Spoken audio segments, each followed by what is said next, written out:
Airbus, Amerikalı rakibi karşısında önemli bir zafer kazandı. Avrupalı uçak üreticisi Japon Hava Yolları'ndan ilk siparişini aldı.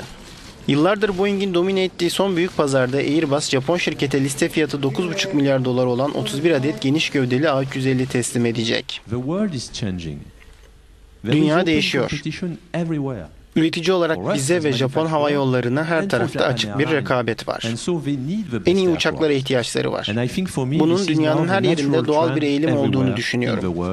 Bir havayolu şirketi geleceği için en iyi ürünü seçmeli. Boeing 10 yıllardır Japon tedarikçilerle bağlantısı ve Tokyo ile Washington arasındaki siyasi ilişkiler nedeniyle pazarın kontrolünü elinde tutmayı başarmıştı. Fakat şirketin büyük umutlar bağladığı 787 Dreamliner uçakların üretiminde yaşanan gecikmeler ve sonrasında da ortaya çıkan arızalar Amerikalı şirketin bu avantajını kaybetmesine yol açtı.